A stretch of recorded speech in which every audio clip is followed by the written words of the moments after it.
مرنے کے بعد روح کیسے تڑپتی رہتی ہے؟ رسول اللہ صلی اللہ علیہ وآلہ وسلم نے فرمایا، میت پر سب سے زیادہ سخت حالت بسم اللہ الرحمن الرحیم۔ انسان اپنی زندگی میں بہت سے کام محض اپنی لذت یا خواہش کو پورا کرنے کے لیے کرتا ہے، جس کی وجہ سے یا تو اس کا پیسہ برباد ہوتا ہے یا صحت برباد ہوتی ہے۔ موت کو یاد رکھنے والے کی خواہشات کم ہوتی ہیں۔ اسی کے بارے میں نبی کریم صلی اللہ علیہ وآلہ وسلم نے فرمایا، لذتوں کو ختم کرنے والی موت کو کثرت سے یاد کرو۔ بارگاہ رسالت میں عرض کی گئی، کون سا مومن زیادہ عقلمند ہے؟ ارشاد فرمایا، موت کو کثرت سے یاد کرنے اور موت کے بعد کے لیے اچھی تیاری کرنے والے، یہی لوگ زیادہ سمجھدار ہیں۔ ہر شخص کی جتنی زندگی مقرر ہے، اس میں نہ زیادتی ہو سکتی ہے نہ کمی۔ جب زندگی کا وقت پورا ہو جاتا ہے، اس وقت حضرت عزرائیل علیہ السلام قبضے روح کے لیے آتے ہیں، اور اس شخص کے دائیں بائیں جہاں تک نگاہ کام کرتی ہے فرشتے دکھائی دیتے ہیں۔ مسلمان کے آس پاس رحمت کے فرشتے ہوتے ہیں اور کافر کے دائیں بائیں عذاب کے۔ اس وقت ہر شخص پر اسلام کی حقانیت آفتاب سے زیادہ روشن ہو جاتی ہے، مگر اس وقت کا ایمان معتبر نہیں، اس لیے کہ حکم ایمان بالغیب کا ہے، اور اب غیب نہ رہا بلکہ یہ چیزیں مشاہد ہو گئی۔ مرنے کے بعد مسلمان کی روح حسب مرتبہ مختلف مقاموں میں رہتی ہے، بعض کی قبر پر، بعض کی چاہے زمزم شریف میں، بعض کی آسمان و زمین کے درمیان، بعض کی پہلے دوسرے ساتویں آسمان تک، اور بعض کی آسمانوں سے بھی بلند، اور بعض کی روحیں زیر عرش تکندیوں میں، اور بعض کی اعلیٰ علیین میں۔ مگر روحیں کہیں بھی ہوں، اپنے جسم کا ان کا تعلق بدستور رہتا ہے۔ جو کوئی قبر پر آئے، اسے دیکھتے پہچانتے، اس کی بات سنتے ہیں۔ حدیث میں ہے کہ ایک طائر پہلے نطفے میں بند تھا اور اب آزاد کر دیا گیا۔ ائمہ کرام فرماتے ہیں، بے شک پاک جانیں جب بدن کے علاقوں سے جدا ہوتی ہیں، عالم بالا سے مل جاتی ہیں، اور سب کچھ ایسا دیکھتی سنتی ہیں جیسے یہاں حاضر ہیں۔ حدیث میں فرمایا، جب مسلمان مرتا ہے، اس کی راہ کھول دی جاتی ہے، جہاں چاہے جائے۔ مردہ کلام بھی کرتا ہے، اور اس کے کلام کو جن اور انسان کے سوا تمام حیوانات وغیرہ سن بھی سکتے ہیں۔ جب مردہ کو قبر میں دفن کرتے ہیں، اس وقت اس کو قبر دباتی ہے۔ اگر وہ مسلمان ہے تو اس کا دبانا ایسا ہوتا ہے کہ جیسے ماں پیار میں اپنے بچوں کو زور سے چمٹا لیتی ہے، اور اگر کافر ہے تو اس کو اس زور سے دباتی ہے کہ ادھر کی پسلیاں ادھر اور ادھر کی پسلیاں ادھر ہو جاتی ہیں۔ جب دفن کرنے والے دفن کر کے وہاں سے چلے جاتے ہیں، وہ ان کے جوتوں کی آواز سنتا ہے۔ اس وقت اس کے پاس دو فرشتے اپنے دانتوں سے زمین چیرتے ہوئے آتے ہیں اور نہایت سختی کے ساتھ درخت آواز میں سوال کرتے ہیں۔ پہلا سوال، تیرا رب کون ہے؟ دوسرا سوال، تیرا دین کیا ہے؟ تیسرا سوال، ان کے بارے میں تو کیا کہتا ہے؟ مسلمان ہے تو پہلے سوال کا جواب دے گا، میرا رب اللہ ہے، اور دوسرے جواب دے گا، میرا دین اسلام ہے۔ تیسرے سوال کا جواب دے گا، وہ تو رسول اللہ صلی اللہ علیہ وآلہ وسلم ہے۔ اس وقت آسمان سے ایک منادی ندا کرے گا کہ میرے بندے نے سچ کہا، اس کے لیے جنت کا بچھونا بچھاؤ اور جنت کا لباس پہناؤ، اور اس کے لیے جنت کی طرف ایک دروازہ کھول دو۔ جنت کی نسیم اور خوشبو اس کے پاس آتی رہے گی، اور جہاں تک نگاہ پھیلے گی وہاں تک اس کی قبر کشادہ کر دی جائے گی، اور اس سے کہا جائے گا کہ تو سو جا۔ پہلے اس کے بائیں ہاتھ کی طرف جہنم کی کھڑکی کھولیں گے، جسے جلن اور گرم ہوا اور سخت بدبو آئے گی، پھر بند کر دیں گے۔ اس کے بعد ذہنی طرف سے جنت کی کھڑکی کھولیں گے، اور اس سے کہا جائے گا کہ اگر تو ان سوالوں کے صحیح جواب نہ دیتا تو تیرے واسطے وہ تھی اور اب یہ ہے، تاکہ وہ اپنے رب کی نعمت کی قدر جانے کہ کیسی بلائے عظیم سے بچا کر کیسی نعمت عظمیٰ عطا فرمائی۔ اگر مردہ منکر ہے تو وہ سب سوالوں کے جواب میں یہ کہے گا، افسوس مجھے تو کچھ معلوم نہیں، میں لوگوں کو کہتے سنتا تھا، خود بھی کہتا تھا۔ اس وقت ایک پکارنے والا آسمان سے پکارے گا کہ یہ جھوٹا ہے، اس کے لیے آگ کا بچھونا بچھاؤ اور آگ کا لباس پہناؤ، اور جہنم کی طرف ایک دروازہ کھول دو۔ اس کی گرمی اور لپٹ اس کو پہنچے گی، اور اس پر عذاب دینے کے لیے دو فرشتے مقرر ہوں گے جو اندھے اور بہرے ہوں گے۔ ان کے ساتھ لوہے کا گرز ہوگا کہ پہاڑ پر اگر مارا جائے تو خاک ہو جائے۔ اس ہتھوڑے سے اس کو مارتے رہیں گے، سانپ اور بچھو اسے عذاب پہنچاتے رہیں گے۔ اعمال اپنی مناسب شکل پر مشتمل ہو کر کتا یا بھیڑیا یا اور شکل کے بن کر اس کو عذاب پہنچائیں گے، اور نیکوں کے اعمال حسنہ مقولے محبوب صورت پر مشتر ہو کر انسے دیں گے۔ نبی کریم صلی اللہ علیہ وآلہ وسلم نے فرمایا، موت کو کثرت سے یاد کیا کرو، کیونکہ وہ گناہوں کو زائل کرتی اور دنیا سے بے رغبتی پیدا کرتی ہے۔ سیدنا حسن بصری رحمۃ اللہ علیہ فرماتے ہیں، جس نے موت کی یاد دل میں بسا لی تو دنیا کی ساری مصیبتیں اس پر آسان ہو جائیں گی۔ یہ خاتون ام المومنین حضرت عائشہ صدیقہ رضی اللہ تعالیٰ عنہ کی بارگاہ میں دل کی سختی کی شکایت کی تو آپ نے فرمایا، موت کو کثرت سے یاد کرو، تمہارا دل نرم ہو جائے گا۔ ناظرین، حضور نے فرمایا، موت کے بعد روح کیسے پکارتی ہے؟ میت کو سب سے زیادہ درد کب ہوتا ہے؟ مرنے کے بعد کا منظر کیسا ہوتا ہے؟ جانیے اس ویڈیو میں۔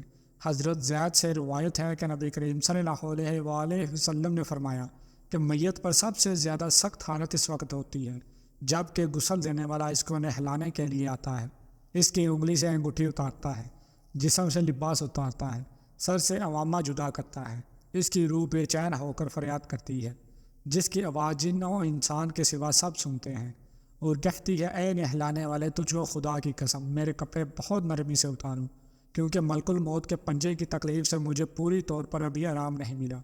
پھر جب اس کو تختے پر لٹکا کر اس پر پانی ڈالا جاتا ہے تو روح چلاتی ہے، یہ نہلانے والے، خدا کے واسطے میرے جسم کو قوت سے ہاتھ نہ لگا، کیونکہ وہ جان کنی کی سختی سے زخمی اور چور چور ہو رہا ہے۔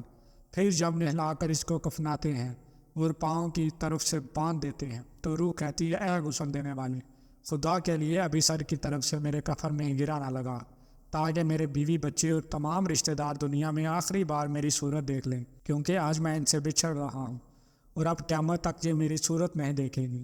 پھر جب اس کا جنازہ تیار کر کے گھر سے باہر نکالا جاتا ہے تو روح پکارتی ہے، اے جنازہ اٹھانے والوں، خدا کے واسطے ابھی جلدی نہ کرنا، تاکہ میں اپنے بال بچوں اور عزیز و اقارب سے رخصت ہو لوں۔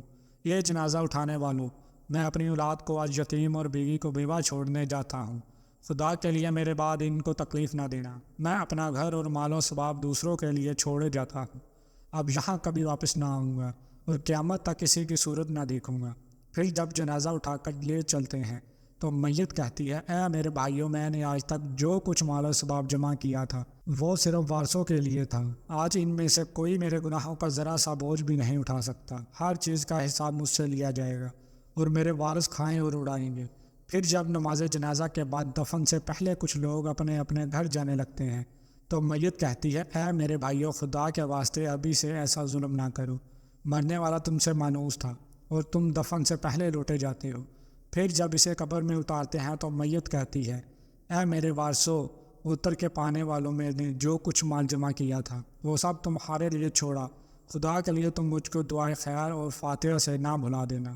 بزرگوں کا قول ہے کہ آخرت کی منزلوں میں سے قبر پہلی منزل ہے، اگر اس منزل میں نجات پائی تو اس کے بعد کی منزلیں بہت آسان ہیں، اور اگر یہاں عذاب میں مبتلا ہوا تو آگے چل کر اس سے زیادہ سختی ہوگی۔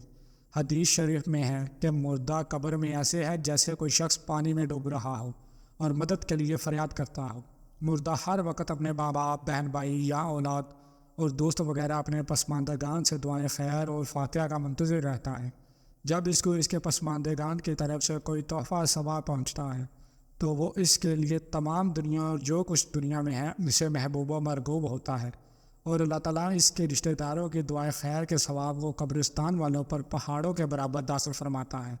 موت ایک دروازہ ہے جس میں سب لوگوں نے داخل ہونا ہے۔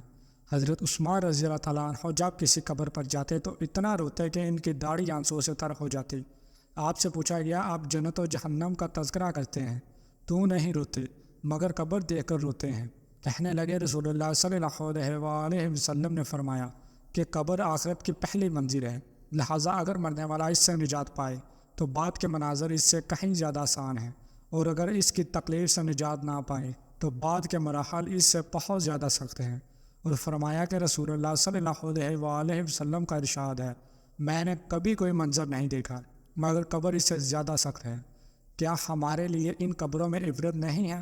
دیکھیے، مالدار، فقیر، طاقتور اور کمزور دنیا میں لوٹنے کی خواہش رکھتے ہیں، مال جمع کرنے اور محل بنانے کے لیے نہیں، بلکہ اس لیے کہ کاش ہمیں ایک نماز پڑھنے کی مہلت مل جائے، کاش ہمیں ایک دفعہ سبحان اللہ کہنے کی فرصت دے دی جائے، لیکن اب ناممکن ہے۔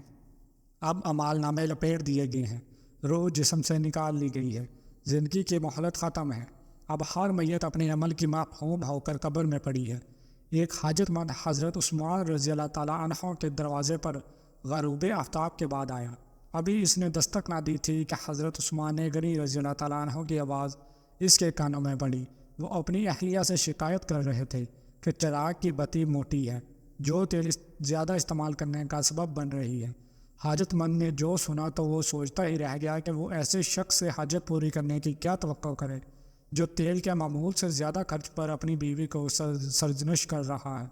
اس نے ارادہ کیا کہ حاجت بیان کر کے دیکھوں، شاید میری کچھ امداد کر ہی دے۔ دستک سن کر حضرت عثمان غنی باہر آئے۔ حاجت مند نے اپنی حاجت بیان کی اور لہجے میں زیادہ زور دیتے ہوئے کہا کہ ضرورت کچھ زیادہ ہی ہے۔ حضرت عثمان غنی رضی اللہ تعالیٰ عنہ نے اس شخص کا ہاتھ تھاما، بستی سے باہر لے گئے جہاں آپ کا سامان تجارت بڑی تعداد میں رکھا ہوا تھا۔ فرمایا یہ سب تیری نظر ہے، کیا اس سے تمہاری ضرورت پوری ہو جائے گی؟ وہ شخص حیران ہکا بکا دیکھتا رہ گیا۔ چنانچہ اس نے عرض کیا، حضرت یہ سب کچھ میری ضرورت سے زیادہ ہے۔ امیر المومنین نے فرمایا مجھے خوشی ہے کہ یہ تمہاری ضرورت سے کم نہیں۔ اس شخص نے کہا اے حضرت ایک بات بتائیے، چراغ کی بتی قدرے موٹی ہو جانے پر آپ اپنی زوجہ محترمہ کو سرزنش کر رہے تھے، حالانکہ چراغ اس قدر روشنی رکھنے میں شاید صرف 1 درہم کا تیل استعمال نہ ہوتا، وہ تو آپ کو گوارا نہ ہوا، اور یہاں ہزاروں کا سامان مجھے بلا تحمل دے رہے ہیں۔ تب آپ نے فرمایا بھائی چراغ میں تیل کا زیادہ اسراف ہے اور زیادہ اسراف اللہ کو پسند نہیں، اور مجھے اللہ کے حضور اپنے اعمال کی فکر رہتی ہے، یہاں مجھے فکر اعمال لاحق ہے، اس لیے میں نے سرزنش کی سامان تمہیں اللہ کی خوشنودی کے لیے صدقہ دیا ہے، اس پر اجر کی امید ہے اور وہاں پر حساب کا خوف ہے۔ اللہ تعالی ہم سب کو دین کی سمجھ نصیب فرمائے اور ہمارا خاتمہ ایمان پر فرمائے، آمین۔ ناظرین کمنٹ باکس میں ایک بار اللہ کے 99 ناموں میں سے ایک نام ضرور ٹائپ کریں اور اس ویڈیو کو صدقہ جاریہ کی نیت سے آگے بھی شیئر کریں۔ اگر آپ کو ویڈیو اچھی لگی تو اسے لائک اور ایک پیارا سا اچھا سا کمنٹ بھی ضرور کریں، اور ایسی مزید ویڈیوز کو دیکھنے کے لیے اپنے اس چینل کو بھی ضرور سبسکرائب کریں۔ جزاک اللہ۔